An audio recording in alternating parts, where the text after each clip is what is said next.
Assalamu alaikum and welcome to a new episode of Words of Wellness. My name is Yassir Al-Manawi. I'm a clinical therapist and I'm going to be your host for today's episode. Today we're going to talk about strength. Not only inner strength, but we're going to talk about community strength.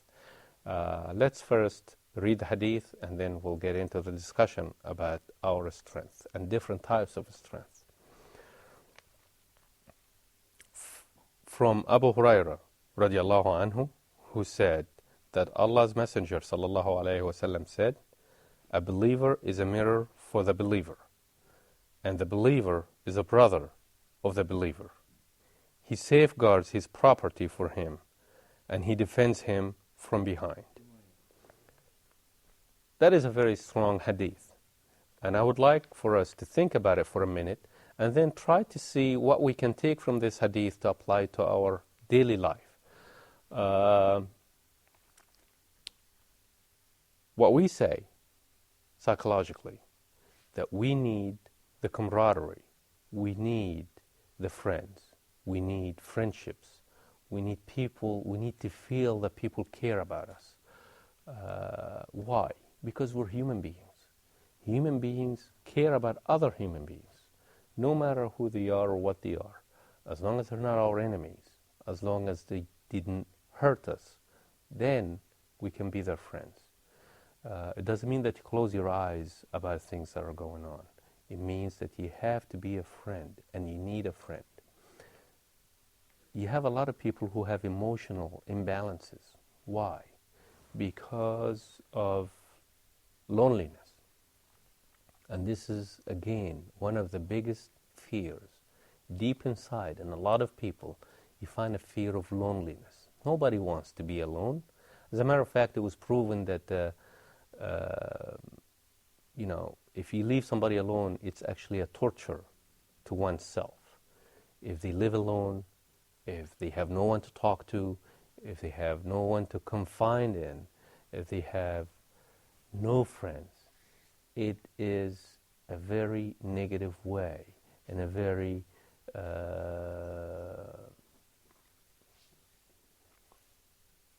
I don't want to say a bad way to live your life. It's a very unhealthy way to live your life.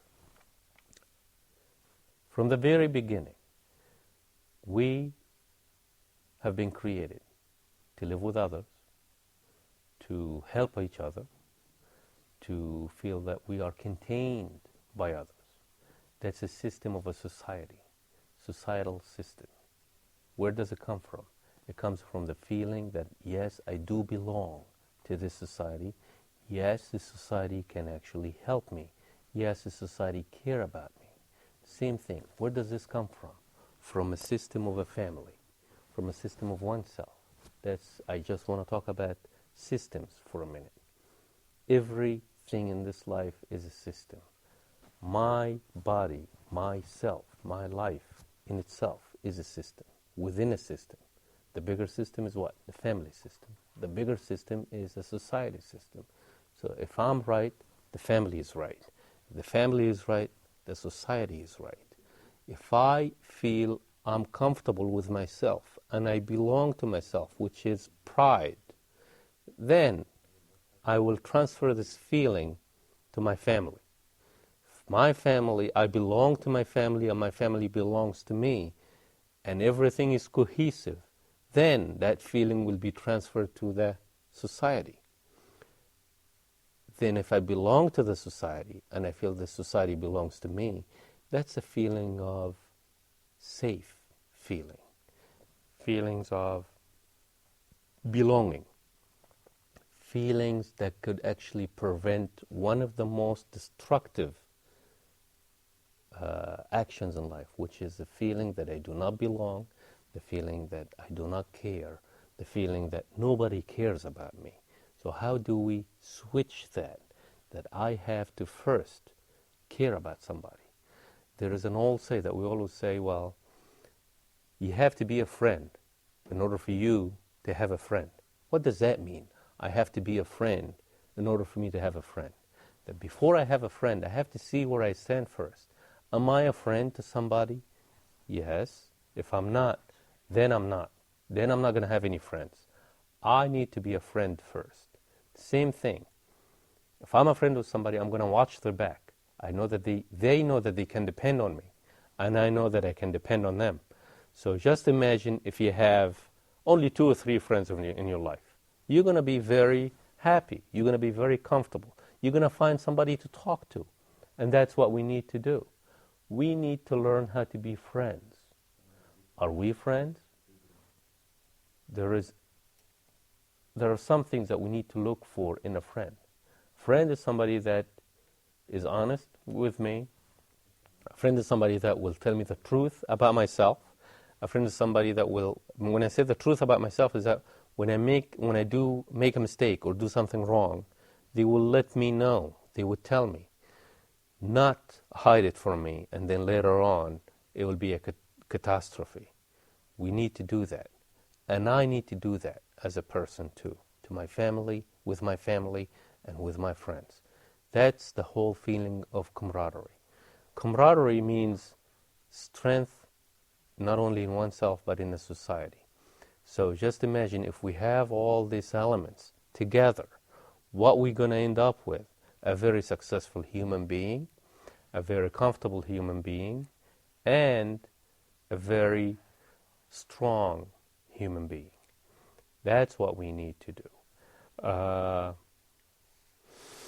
A lot of people start different groups. Why? Different groups, they gain strength from it. They elicit strength from it. When they do that, they can treat a lot of emotional illnesses. They can treat a lot of emotional sickness. They don't backbite each other. They don't talk about each other, but they help each other. So the whole thing is, it's not only like in war or anything like that, it's also in the daily life.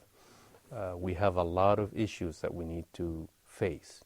One of these issues, for instance, and I'm going to talk about this group. You have a group that's called AA, because we're going to talk about that in an episode. They provide a lot of help to people who have a disease that's called an addiction. And we're going to talk about that. Not in this episode, but in a different episode. What does this group do? This group does this exact same thing that we just said in this hadith. They provide strength, they watch for each other, and they mirror each other's behavior. That's what we need to do in our daily life. If somebody goes there that they need help, they don't refuse the help. They actually can find the help. If somebody goes there and they do know that they need the help, without even asking for it, everybody else in that group, they know that they have to provide help for each other. And that's the strength. And you find a lot of people overcome or get successful in their treatment for this disease through this group that's called AA or NA. In here we can have these groups. The family should be as a group. And then within the family, after the family, the society should be as a group. You have the small family, you have the bigger family, and they have the society. So watch ourselves first. I always say I'm a firm believer that everything starts from where? From me, from within. So we need to do that and watch ourselves. And I'll leave you with these words, and we'll see you in a different episode. Thank you.